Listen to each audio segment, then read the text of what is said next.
الحمد لله رب العالمين والصلاة والسلام على سيد الأنبياء والمرسلين وعلى آله الطيبين الطاهرين وبعد فأعوذ بالله من الشيطان الرجيم بسم الله الرحمن الرحيم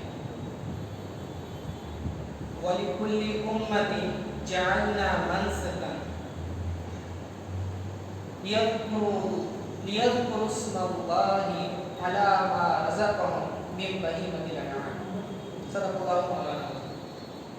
اللہ رب العزت سورۃ الحج آیت نمبر 34 میں فرماتا ہے کہ ہم نے ہر امت کے لیے قربانی مقرر کر دی ہے تاکہ تم ان جانوروں پر، ان چوپایوں پر اللہ تعالیٰ کا نام لو، یعنی قربانی کے وقت اللہ تعالیٰ کا ان جانوروں پر نام لو، جو جانور، جو چوپائے اللہ تعالیٰ نے تمہیں عطا کیے ہیں، من بہیمۃ الانعام، چوپایوں میں سے۔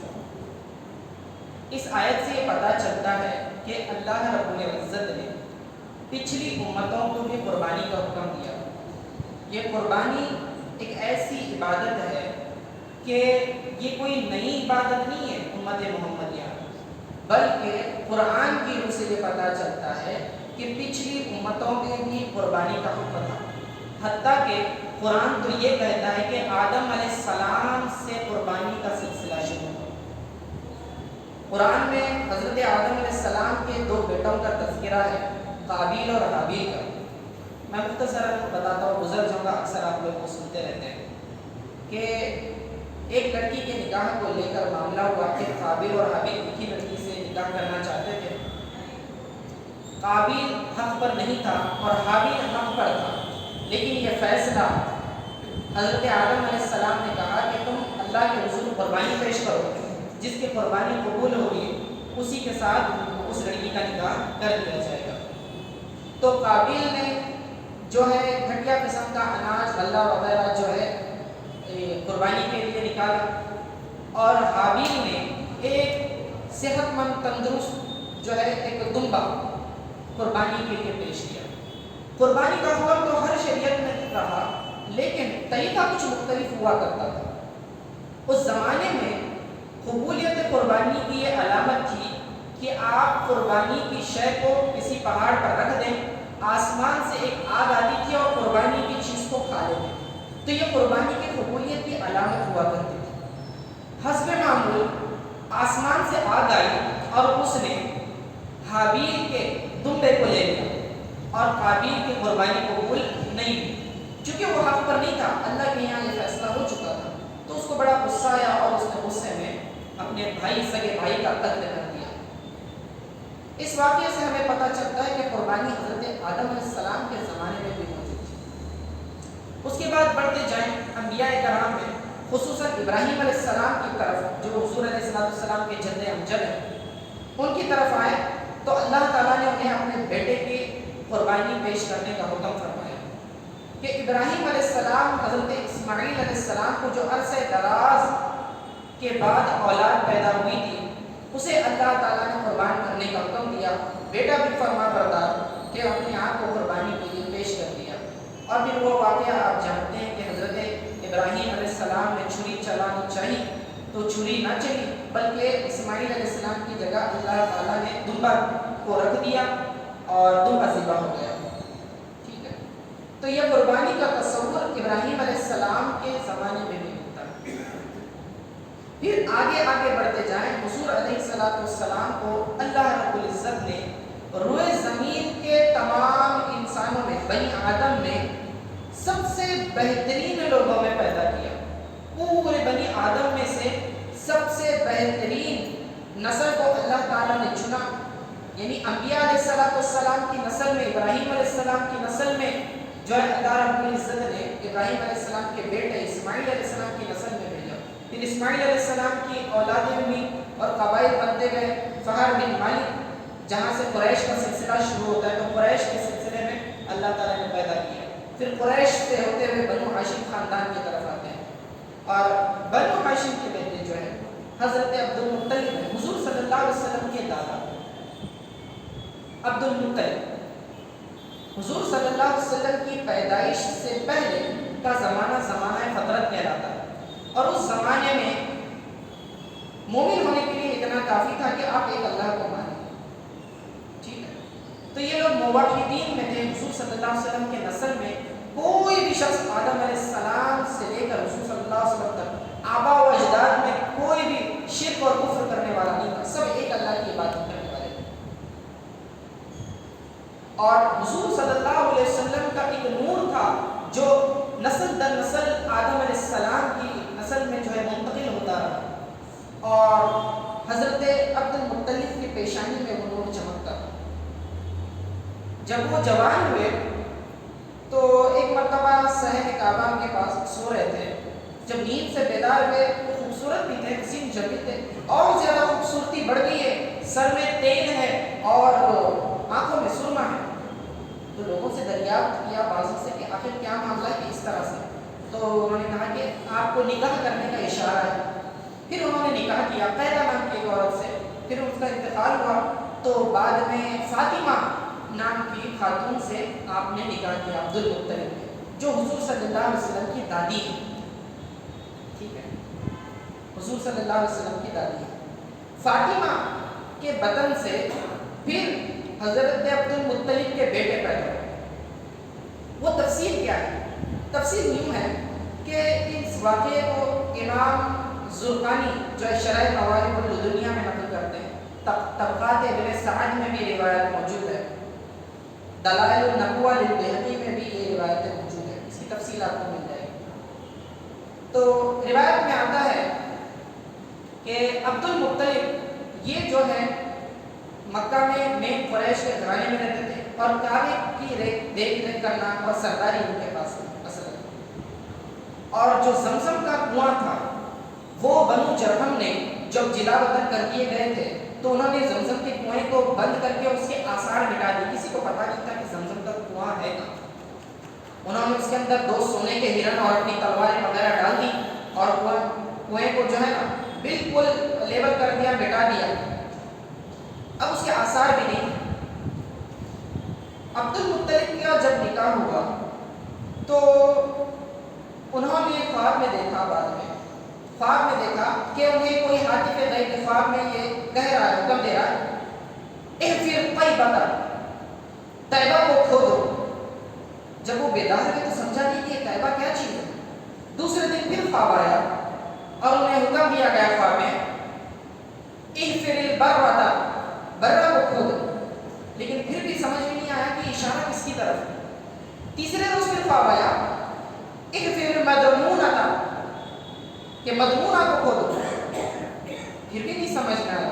چوتھے روز صاف انہیں بتا دیا گیا کہ حاطف غیبی کے خواب میں فرشتے نے انہیں بتا دیا کہ دیکھیں آپ زمزم کے کنویں کو کھودیں، اس سے وہ پانی نکلے گا جس سے حاجی سیراب ہو جائیں گے اور آپ لوگوں کے لیے ترقی کا باعث بنے گا، ٹھیک ہے۔ تو اب انہیں یہ اشارہ جب سمجھ میں آیا کہ خواب میں انہیں یہ بتایا گیا، اور ایک علامت یہ بھی بتا دی گئی، کہنے لگے کہ اس کے آثار تو مل چکے، میں کھدائی کہاں کروں، مجھے کیسا پتا چلے گا کہاں ہے۔ فرمایا کہ بنو جرہم نے جس کے نشانات مٹا دیے اس کی علامت یہ ہے کہ جب بتوں کے قربان گاہ کے پاس آپ پہنچیں گے تو وہاں کوا چونچ سے اپنے جہاں کھودے گا سمجھنا وہی کنواں ہے زمزم، یہ نشانی بتائیے۔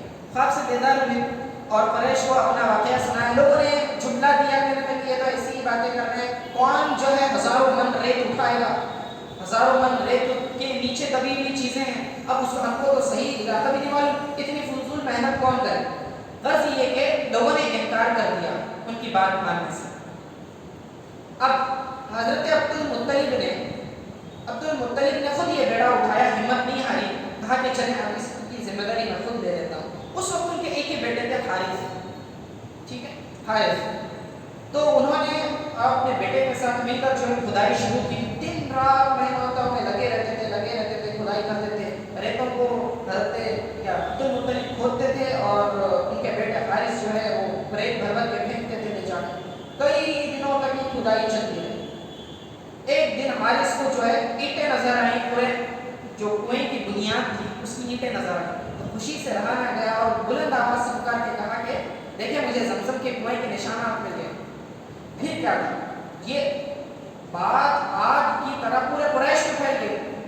اور البدایہ والنہایہ میں امام ابن کثیر لکھتے ہیں کہ قریش کے لوگ جمع ہو گئے اور کہنے لگے یا عبد المطلب کہ اے عبد المطلب یہ جو کنواں ہے اس کنویں میں ہم بھی حقدار ہیں. یہ کنواں جو ہے یہ بئر زمزم جو ہے یہ ہمارے آبا و اجداد اسماعیل کا ہے اور اس کے اندر ہمارا بھی حق ہے تو تم پر لازم ہے کہ تم اس میں ہمیں تمہارے ساتھ شریک کرو. وہ کہنے لگے میں ایسا نہیں کر سکتا کہ جب میں نے تمہیں زمزم کے کنویں کے کھولنے کی دعوت دی کھدائی کی دعوت دی تو تم نے انکار کیا میرا مذاق اڑایا میں نے تم سے مدد طلب کی تو تم نے مجھے جھٹلایا. اب جب کہ زمزم کے کنویں کا پتہ لگ چکا ہے تو اب اپنا حق مانگنے آتے ہو دعوے دار بنے ہوئے ہم ایسا نہیں کر سکتے. لیکن قریش نے اصرار کیا کہ نہیں ہمیں تو حق چاہیے ہم نہیں مانیں گے. تب جب زور شد و مد کے ساتھ جب انہوں نے پریشر بنایا عبد المطلب پر تو انہوں نے دل میں کہا کہ اے کاش کہ میرے بیٹے ہوتے جو میرے ہاتھوں کو مضبوط کرتے ہیں کہ میری اولاد کثرت سے ہوتی ٹھیک ہے تو آج مجھے یہ رسوائی دیکھنی نہ پڑتی کہ قریش اس پر غالب آ رہے ہیں مجھ کو پریشرائز کر رہے ہیں. اگر میرے بیٹے ہوتے تو ان کی طاقت سے جو ہے میں اپنا دفاع کر سکتا تھا. تب انہوں نے کہا کہ اگر مجھے 10 بیٹے ہو جائیں تو میں ایک بیٹے کو اللہ کے راہ قربان کروں. یہ عبد المطلب حضرت حضور صلی اللہ علیہ وسلم کے دادا انہوں نے یہ نظر مانی. اب نظر رکھیں اس بات پر میں دوبارہ اس کی طرف آؤں. تو پھر بات یہ ہوئی کہ فیصلہ نہیں ہو پا رہا تھا. انہوں نے کہا کہ چلے یہاں سے ملک شام کی طرف ایک کاہنہ ہے وہ کاہنہ عورت جو ہے جو بھوشیوانی کرتی ہے ہم اس سے جا کے فیصلہ کرائیں گے کہ وہ جو بولے گی ہم اس حساب سے فیصلہ کریں. کہنے لگے کہ ملک شام اتنا لمبا سفر کون کرے گا ہاں اتنی سی بات کے لیے لیکن وہ مانے نہیں کہ چلے. تو 20 آدمی ان کے پاس سے ریڈی ہو گئے عبد المطلب کے پاس سے اور 20 جو ہے قریش کی طرف سے ریڈی ہو گئے. 40 افراد کی جماعت نکلی اور اللہ کا کرنا ایسا ہوا کہ وہ لوگ ریگستان میں راستہ بھول گئے. اور یاد رکھیں ریگستان میں راستہ بھول جانا ہی سراسر موت ٹھیک ہے. جب انہوں نے خوب تلاش کیا کھانے کے اسباب ختم ہو گئے پانی ختم ہو گیا اب پریشان ہو گئے اور بس موت ہی موت نظر آنے لگی تو آپس میں ایک دوسرے سے کہنے لگے دیکھو ہمارا مرنا تو طے ہے ہمیں راستہ تو نہیں مل رہا ہمارا مرنا طے ہے تو اب یہ کر لیا جائے کہ ہم قبریں کھود لیتے ہیں اور ایک ایک شخص ایک ایک کو دفن کرتا جائے گا کم از کم ہمیں قبریں نصیب ہوں گی. مرنے تو والے ہیں ہی آپس میں قبریں کھود لیتے ہیں ایک ایک کو دفن کرتا نکل جائے یہاں تک تاکہ مر بھی گئے تو قبر تو نصیب ہو. تو گڑھے کھودے گئے اور لوگ لیٹنا بھی شروع کر دیے. اتنی نا امیدیں ہو چکی تھی کہ اب تو مرنے ہی والے ہیں. ادھر جو ہے عبد المطلب فکر مند تھے پریشان تھے. یکایک ان کے اندر جو ہے ایک جوش ولولہ بجلی کی طرح کوندا وہ اٹھے کہنے لگے خطبہ دینے لگے کہ لوگوں اس طرح سے ہمت مت ہارو ایسا نہیں ہو سکتا ہم ایک بڑے عزم کے لیے نکلے ہیں اور اس طرح سے ہم موت سے پہلے بزدل کی طرح مرنا پسند نہیں کریں گے. تو ان کی باتوں سے تھوڑا سا لوگوں کو جذبہ آیا تو لوگوں میں ہمت آئی چل پھر کوشش کر کے دیکھ لیتے ہیں کہ راستہ ملتا ہے. جب لوگوں نے اپنے اونٹوں کو اٹھایا تو عبد المطلب کے اونٹ کے نیچے سے چشمہ بہنا شروع ہو گیا. پانی نظر آیا لوگوں نے پانی بھرا پیا کہنے لگے بس اب تو فیصلہ ہو گیا اب شام جانا نہیں. کہ جس رب نے عبد المطلب کے ہاتھوں ہمارے لیے پانی کا انتظام کیا انہی کے ہاتھوں جو ہے چاہے زمزم یعنی بئر زمزم کو کھدوایا ہے حق انہی کا ہے زمزم کے کنویں پر. اب پانی پر ہم بحث نہیں کریں گے زمزم کا حق ان کا ہے. اب ان سے واپس چل پھر وہ اپنے نقش قدم پر واپس آئے. نظر مان لی تھی انہوں نے عبد المطلب. تو عرصہ گزرا اور حضرت عبد المطلب کو 10 بیٹے اللہ تعالیٰ نے عطا کیے. 10 بیٹے عطا کیے جس میں سے حضرت عباس رضی اللہ تعالیٰ حضرت حمزہ رضی اللہ تعالیٰ حضور صلی اللہ علیہ وسلم کے چچا حضور صلی اللہ علیہ وسلم کے ابا عبداللہ رضی اللہ تعالیٰ حضرت عبداللہ حضور صلی اللہ علیہ وسلم کے والد فادر ٹھیک ہے. اسی طرح ابو طالب ابو لہب ٹھیک ہے یہ بھی جو ہے حضور صلی اللہ علیہ وسلم کے چچاؤں میں سے. آگے پھر دوسرے بھی ہیں زبیر نام بھی آتا ہے اور بھی دوسرے حارث تو آپ کو میں نے بتا دیا. تو ایسے 10 تھے 10 بیٹے کل 10 بیٹے تھے عبد المطلب کے. اب انہیں جب بیٹے جوان ہو گئے سب کے سب بہادر مضبوط خوبصورت خوبصورت، لیکن عبداللہ رضی اللہ تعالیٰ عنہ سب سے زیادہ خوبصورت. وہ جو پیشانی میں نور تھا عبد المطلب کے، وہ منتقل ہو گیا تھا حضرت عبداللہ رضی اللہ تعالیٰ. ٹھیک ہے. اب اللہ کا کرنا ایسا ہوا کہ اب نے وہ نظر یاد دلائی دی کہ تم نے تو نظر مانی تھی کہ اپنے بیٹے کو قربان کرو گے، بڑے فکر مند ہوئے. تو اپنے سارے بیٹوں کو جمع کیا، کہنے لگے کہ دیکھیں تمہاری پیدائش سے پہلے قریش میں حالات یہ تھے، تب میں نے یہ نظر مانی تھی کہ اللہ جو ہے اگر میری طاقت کو بڑھائے گا میرے بیٹوں کے ذریعے تو میں ایک کو قربان کر دوں گا، اور آج وہ وقت آ گیا ہے کہ میں اپنی قربانی اللہ کے حضور پیش کروں.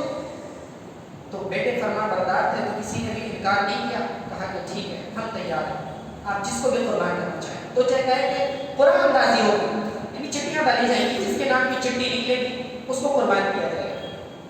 تو سارے بچوں کے نام ڈالے گئے. نام نکالا تو حضرت عبداللہ رضی اللہ تعالیٰ عنہ کا نکلا، حضور صلی اللہ علیہ وسلم کے والد. بڑے پریشان ہو گئے، اور یہ سب سے حسین تھے تمام بچوں، سب سے نوجوان اور سب سے چھوٹے تھے.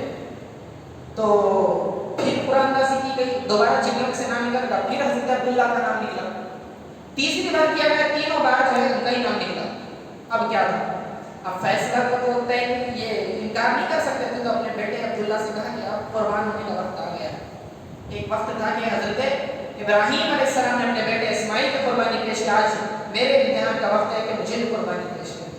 جب یہ قربانی کے لیے لے کے نکلے حضرت عبداللہ کو، تو قریش قبیلہ قریش میں واویلا مچ گیا. لوگ چیختے پکارتے گھروں سے نکلے، کہنے لگے اے سردار آپ اس طرح نہ کریں، آپ ایک ایسی ریت کو قائم کریں گے کہ اپنی عاجزی اپنے رب کے حضور پیش کرنے کے لیے ہر ایک کو بعد میں جو ایک رواج پڑ جائے گا کہ لوگ اپنے بچوں کو قتل کرنے لگیں گے، اپنے بچوں کو ذبح کریں گے. آپ اس طرح کی ریت نہ ڈالیں، اس کے لیے کوئی اور حل نکالیں. لیکن وہ ان کا دل ماننے کو تیار نہیں تھا. غرض ان سے بھی یہ کہا گیا کہ دیکھیں اسماعیل علیہ السلام کا متبادل تو ملا تھا نا، ریپلیسمنٹ دمبا ذبح ہوا تھا. ٹھیک ہے، تو اس طرح کی کوئی اور صورت نکالے کہ ان کے ریپلیسمنٹ میں جانور ذبح کیے جائیں. اس زمانے میں اسلام سے پہلے ایک آدمی کی دیت 10 اونٹ ہوا کرتی تھی. 10 اونٹ، یہ خون بہا بلڈ منی، یعنی اگر کسی نے کسی کو قتل کر دیا تو مقتول کے گھر والے ڈیمانڈ کر سکتے ہیں قاتل سے کہ یا تو ہمیں خون کا بدلہ دو، یا تو پھر اس کے بدلے جو ہے ہم کو 10 اونٹ چاہیے. یہ جان کے بدلے جو تم نے قتل کیا، جان کے بدلے مال لینا، اس کو دیت کہلاتا ہے. ٹھیک ہے، تو 10 اونٹ کی وہ ریت تھی اس زمانے میں، رواج تھا. تو انہوں نے کہا کہ ٹھیک ہے میں قرآن اندازی کروں گا اونٹ اور عبداللہ کا نام، کہ اگر اونٹ کا نام نکلا تو اونٹ قربان کریں گے، عبداللہ کا نام نکلا تو عبداللہ ہی قربان ہوگا. اب اس کے بعد قرآن اندازی کی گئی تو عبداللہ کا ہی نام نکلا. اب کیا تھا، حضرت عبد المطلب نے پھر اونٹوں کی تعداد بڑھا دی، 10 کو 20 کر دیا. پھر قرآن اندازی کی تو پھر عبداللہ کا نام نکلا. 10 اور بڑھا دیے، 30 کر دیے، پھر عبداللہ کا نام نکلا. 40 50 60 حتیٰ کہ 100 اونٹ کے بعد جو ہے عبداللہ کا نام نہیں نکلا، جو ہے اونٹ ذبح کرنے کی باری آئی. تو میں نے لگے میرا دل مطمئن نہیں ہوتا، میں پھر قرآن اندازی 3 بار اور کر کے دیکھوں گا. اگر ہر بار اونٹ کا ہی چٹی نکلی تو میں یہ سمجھوں گا کہ اللہ اونٹ کی قربانی پر راضی ہے 100 اونٹ. تو پھر قرآن اندازی کیے تو اونٹ، دوسری بار کیے اونٹ، تیسری بار کیے اونٹ. سمجھ میں آ گیا کہ اب 100 کی تعداد پہ اللہ راضی ہے. تو 100 اونٹ عبد المطلب نے ذبح کیے ایک حضرت عبداللہ کے ریپلیسمنٹ میں. یہ قربانی انہوں نے پیش کی. 100 اونٹ ناصر لگایا، 100 اونٹ. تو اس دن کے بعد سے دیت ایک جان کی جو ہے 100 اونٹ مقرر ہو گئی. حضور علیہ السلام کے زمانے میں بھی حضور نے بھی اس کو بدلا نہیں، اور شریعت میں آج تک بھی کسی نے قتل کیا تو اس کی دیت 100 اونٹ ہے. یہ اس زمانے سے چلا رہا ہے. تو قربانی کا دیکھیں اس طرح سے معاملہ ہوا. پھر حضور صلی اللہ علیہ وسلم پھر حضرت عبد المطلب نے جو ہے خوشی میں کہ جو اب ان کی تو شہرت زیادہ ہو گئی عبد المطلب کی، ہر کوئی چاہتا تھا کہ سردار کے بیٹے سے ہمارا نکاح ہو، لیکن کس سے کیا جائے، کس سے کیا جائے تو یہ پتہ نہیں تھا. اب جیسے اعلان ہوا کہ اب عبداللہ کی شادی ہونے والی ہے تو ہر کوئی جو ہے اپنا پیغام نکاح بھیجنا شروع کر دیے لوگوں نے. اس میں ایک نیک خاتون بھی تھی، اس نے کہا کہ آپ جو ہے اگر مجھ سے نکاح کریں گے تو میں جو ہے آپ کو جو ہے اتنی اونٹیں رقم وغیرہ یہ سب کچھ دوں گی.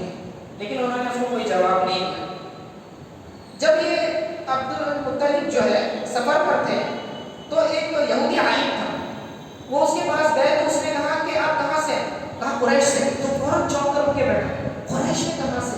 کہا بنو ہاشم سے۔ اب اس کی حیرت کی انتہا نہیں، تو کہنے لگا کہ تمہارے میں جو سرداری بھی ہے نبوت بھی ہے، تمہاری نسل میں سرداری بھی ہے نبوت بھی ہے فرمایا، تو میں تمہیں مشورہ دوں گا کہ تم بنو زہرا سے جو ہے اپنے تعلقات بناؤ۔ تو یہ بنو زہرا قبیلہ تھا، تو اس سے جو ہے آپ رشتہ داری کرو۔ یہ بات ان کو یاد تھی، تو جب نکاح کی بات آ گئی انہوں نے پریفرنس دیا، تو بنو زہرا کے پاس وہاں ان کے سردار کا انتقال ہو چکا تھا، ان کا بیٹا جو ہے ابھی سردار بنا ہوا تھا، تو جو ہے وہاں جو لڑکی تھی اس کی بہن وہ تھی بی بی آمنہ رضی اللہ تعالیٰ، اس سے حضرت عبداللہ کا نکاح ہوا۔ نکاح ہوا اور پھر جو ہے 3 دن نکاح ہوا، 3 دن ساتھ میں رہے، اور بی بی آمنہ رضی اللہ تعالیٰ عنہ کو حمل ٹھہرا، اور وہ نور محمدی جو ہے منتقل ہو گئے، ٹرانسفر ہو گئے۔ اب یہ جب سفر پہ نکلے تو وہ عورت دوبارہ نظر آئی جس نے نکاح کا پیغام دیا تھا، تو ان کی طرف توجہ بھی نہیں کر رہی حضرت عبداللہ کی طرف، کہنے لگی کہ پچھلی بار جب میں آیا تھا تو بڑے شوق سے نکاح کا پیغام دے رہی تھی، اب میری طرف توجہ نہیں کرتی، کیا معاملہ؟ کہنے لگے کہ میں کوئی اپنی نفس پرستی کے لیے تم سے شادی کے پیغام نہیں بھیج رہی، اصل میں نے تمہارے پیشانی پہ نور دیکھا تھا، میں چاہتی تھی وہ مجھے ملے، لیکن کوئی خوش نصیب لے گئی ہے، اس لیے اب تمہاری طرف نہیں دیکھنا ہے مجھے، کوئی خوش نصیب لگتا ہے تمہارا نکاح ہو چکا ہے، کوئی خوش نصیب وہ نور لے کر چلی گئی ہے۔ تو پھر یہ وہاں سے تجارت کے سفر پر نکلے، 3 ہی دن ساتھ میں رہے، اور مدینہ شام کی طرف تجارت ہو گئے، راستے میں بیمار ہوئے، عبد المطلب جلدی واپس آ گئے تھے، بعد میں یہ وہیں رک گئے، 1 مہینہ بیمار رہے، اور شام میں مدینہ سے قریب جب پہنچے تو وہیں پر جو ہے ان کا انتقال ہوا حضرت عبداللہ رضی اللہ تعالیٰ عنہ، اور پھر وہیں بنو زہرا کے یہاں جو ہے دفن کر دیے گئے۔ اللہ تعالیٰ کو یہ منظور تھا کہ میرا نبی جو آخری نبی پیدا ہوگا وہ شان یتیمی کے ساتھ پیدا ہوگا، شان یتیمی کے ساتھ۔ کیوں؟ کیونکہ پچھلی کتابوں میں تورات وغیرہ میں اللہ تعالیٰ نے یہ نشانی بتائی تھی یہودیوں کو کہ جو آخری نبی پیدا ہوں گے وہ یتیم ہوں گے، یہ اللہ تعالیٰ کا پلان ہے، یہ حکمت تھی، ٹھیک ہے؟ تو بتانا یہ مقصود ہے کہ حضرت آدم علیہ السلام سے جو قربانیوں کا سلسلہ چلا کہ ایسی بڑی قربانیاں پیش کی، آپ ابراہیم علیہ السلام کی قربانی کو دیکھیں، عبد المطلب کی قربانی کو دیکھیں، اور ہوتے ہوتے رسول اللہ صلی اللہ علیہ وسلم کے خاندان کی قربانی کو دیکھیں، حتیٰ کہ ذبح عظیم امام حسین نے اپنی قربانی پیش کر دی۔ یہ خاندان وہ ہے جو قربانیوں میں سب سے آگے ہے۔ ہاں، تو اس سیرت النبوی کے تناظر میں ہمیں یہ پہلو ملتے ہیں کہ قربانی یہ ایسی عبادت ہے جو عرصہ دراز سے آدم علیہ السلام سے چلی آ رہی ہے، اور یہ اللہ تعالیٰ کو راضی کرنے کا بہترین ذریعہ ہے۔ اللہ تعالیٰ سے دعا ہے کہ اللہ تعالیٰ ہمیں بھی خوش دلی کے ساتھ قربانی کرنے والا بنائے۔ وصلی اللہ تعالیٰ علی خیر خلقہ محمد وآلہ وصحبہ اجمعین برحمتک یا ارحم